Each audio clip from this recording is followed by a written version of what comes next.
పాటు వాళ్ళకున్న ఆ ప్రత్యేకమైన ఆ రంగంలో వాళ్ళకు నిష్ణాతులై మంచి అనుభవం, సెక్టర్ ఎక్స్పీరియన్స్ అంటారు, స్కిల్ సెట్స్ తో వస్తారు.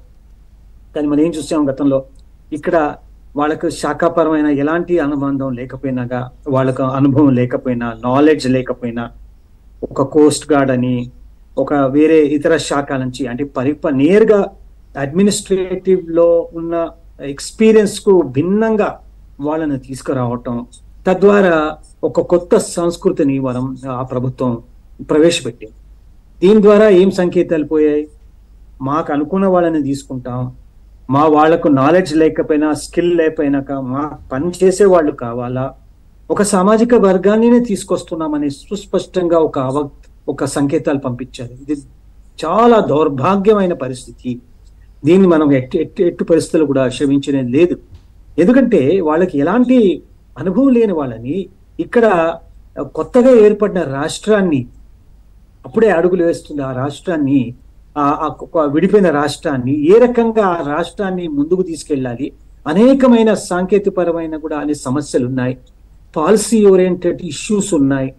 మరి నిష్ణాతులు ఏ రకంగా ఈ అడ్మినిస్ట్రేషన్ ముందుకు తీసుకురాగలరు? అలాంటి వాళ్ళని తీసుకోకుండా కేవలం వాళ్ళు చెప్పే పనులకి చేయటానికి సిద్ధపడిన వాళ్ళని తీసుకురావటం ద్వారా తప్పుడు సంకేతాలు పంపించారు.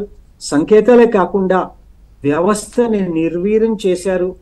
మాకు వ్యవస్థ ఏమైనా కూడా మాకు పర్వాలేదు, ప్రమాణాలు ఎక్కడ పోయినా మాకు పర్వాలేదు, ఎందుకంటే వాళ్ళకి అధికారమే ముఖ్యం కాబట్టి, మేము ఉన్నంత అధికారంలో మేము ఏ రకంగా వ్యవస్థని కొల్లగొట్టాలి, ధనాన్ని కొల్లగొట్టాలి, మా స్వలాభాలని ఏ రకంగా ముందుకు తీసుకువెళ్ళిన ఉద్దేశంతోనే వాళ్ళు తీసుకొచ్చారు తప్ప.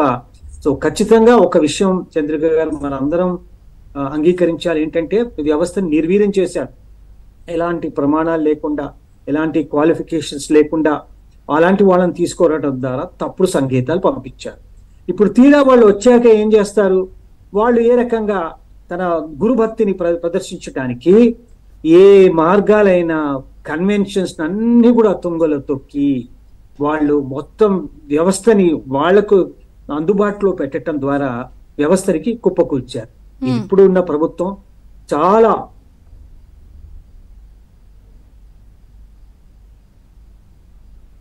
సార్ చెప్పండి, ఫ్రీజ్ అయినట్టుంది.